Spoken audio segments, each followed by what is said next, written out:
अस्सलाम वालेकुम डॉक्टर साहब। वालेकुम अस्सलाम। डॉक्टर साहब, रोमांस कैसे हैं आप? अल्लाह का शुक्र है। रोमांस मेरे ज़हन में ना काफ़ी देर से लफ्ज़ आ रहा था, तो रोमांस इसलिए भी आ रहा था कि आपका शेर व शायरी से ताल्लुक भी है और आपको अशार याद भी रहते हैं। ये याद कैसे रहते हैं?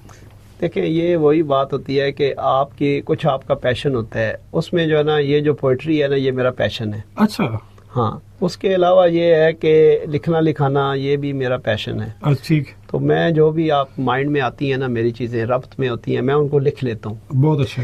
और फिर ये होता है कि वो चूँकि लिखी हो जब, तो फिर उसको, अब तो पहले मैं लिख लेता था, अब मैं उसकी कोशिश करता हूँ रिकॉर्डिंग भी कर लूँ। बहुत अच्छा। तो आहिस्ता आहिस्ता वो ये होता है कि उनको पब्लिक कर दिया जाता है, ताकि जो है ना और लोगों तक वो बातें पहुँचे। अच्छा, जितने मैंने मैथमेटिशियन देखे हैं ना, या बड़े बड़े साइंटिस्ट देखे हैं, उनका शायरी के साथ मैंने एक ताल्लुक देखा है। शायरी क्या तखय्युल को, इमेजिनेशन को। असल में ना उसमें ये होता है कि शायरी में भी ना आपने नोट किया होगा कि उसमें सिमेट्री होती है, रब्त होता है। वाह वाह वाह।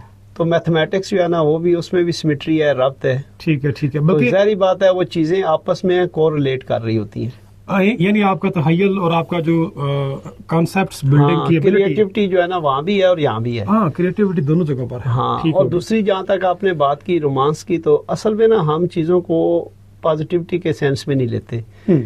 अब रोमांटिक होने का मतलब ये है कि आप किस कदर जो है ना अपने पैशन, अपने काज के साथ रोमांटिक हैं। वाह, उसको कितना तारीफ हाँ, करते हैं, कितना तारीफ करते हैं। आप इससे भी तो देखें ना कि जो लोग जुनून की हद तक चीज़ों को चाहते हैं ना, जी जी, ठीक है, तो हम उनको मजनू कहते हैं। यानी उनके अंदर एक जज्बा होता है। हाँ, तो यानी आप जुनून की हद तक जब आप अपने काज के पीछे लग जाते हैं बहुत ना, अच्छे, तो कामयाबी डेफिनेटली आपको मिल जाती है। डॉक्टर साहब ने बड़ा अच्छा इसको डिफाइन कर दिया है कि रोमांस नेगेटिव मानू में मत लें, इसको जुनून के मानू में लें, बेशक, और उसको फिर तब्दीली का सबब बना लें। तब्दीली का सब। और दूसरी बात यह है कि जो अल्लाह ताला है ना जी, उसका एक अपना निज़ाम कुदरत है। जी जी, और रब जो है ना, रब कभी भी किसी के साथ नाइंसाफ़ी और ज़्यादती नहीं करता। बेशक। अब जब उसने आपको एक सलाहियत दी है और उस सलाहियत को आप अपने पैशन के लिए, अपने जुनून की हद तक ले जाते हैं, जी जी जी, तो अल्लाह ताला जो है ना कामयाबी आपके मुकद्दर में लिख देता है। ये बात ठीक है। मैंने देखा है गैर मुस्लिम जो साइंसदान है ना, वो एक मसले पर इतना फोकस करते हैं, हाँ, इतना फोकस करते हैं कि उस मसले का हल निकाल लेते हैं। और रब ताला देख रहा होता है। जैसे आपने कहा नाइंसाफी रब ताला नहीं करता, बेशक। तो वो रब ताला उनको वो ख्याल खैर या नया ख्याल। देखिए, रब के लिए, रब तो रब है ना, वो तो सबका रब है। वाह, रब्बुल आलमीन, रब्बुल आलमीन है। अब उसने देखें, जिसने भी जो है ना वो अपनी सलाहियतों को इस्तेमाल करना है ना, तो अल्लाह की तो सारी मखलूक है, ठीक तो हो वो गया। तो देने के लिए बैठा है। अच्छा, आखिरी सवाल जरा रोमानवी सा है कि रब ताला ने रोमांस हमारे अंदर रखा भी है। रोमांस को अगर हदूद क़यूद के अंदर रह के किया जाए तो मजाका भी नहीं है। हाँ, उसमें कोई हरज नहीं है। देखें कि आप जब आप रोमांटिक होते हैं ना, जी जी, तो उसमें ये होता है कि आपके अंदर जो है ना वो ऐसी मोहब्बत, प्यार, ठीक है, और वो चीज़ें जो है ना इज़हार होता है कि आप चीज़ों को बहुत ज़्यादा देखें, कुदरत के नेचर के करीब हो जाते हैं। हाँ, रोमांस ये भी हो सकता हाँ, है जैसे मुझे नेचर से या फितरत से बहुत रोमांस है। तो मैं भी देखें, मुझे भी जो है ना प्लांटेशन, इन चीज़ों से बड़ा रोमांस है मेरा। अब मैं अपने घर में ना आजकल मैंने नई पनीरी लगाई है। अच्छा, किस चीज़? ठीक है, वो फूलों की, जो मौसमी फूल होते हैं उनकी पनीरी।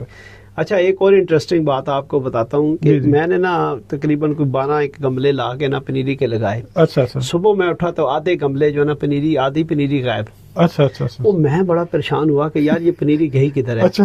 अब एक पौधे को मैंने देखा तो एक सुंडी ने काट रही थी ना। अच्छा मैंने आइडेंटिफाई कर लिया कि ये असल काम सुंडियों का है। अच्छा, सुंडियों ने ना रातों रात ने आधी पनीरी हमला कर दिया। अब मैं ना फिर सर्च करना शुरू कर दिया, मैंने उसकी मेडिसिन ढूंढी। अच्छा। फिर वो मैंने खैर यूनिवर्सिटी वालों से, वो नर्सरी वालों से कहा, उन्होंने मुझे कुछ बख्श साहब का शुक्रिया, उन्होंने मेडिसिन भेजी। अच्छा, वो मैंने मेडिसिन स्प्रे की। ठीक। उसके बाद जो है ना मेरे पौधे बच गए। ठीक, तो यानी मैंने उसका प्रॉब्लम आइडेंटिफाई कर लिया। ठीक है। असल में डॉक्टर साहब साइंटिस्ट है, और साइंटिस्ट हो या कोई आम आदमी हो, रोमांस के जरिए भी आप किसी मसले का हल तलाश कर सकते हैं। डॉक्टर साहब शुक्रिया। थैंक यू जी, बहुत अच्छा जी।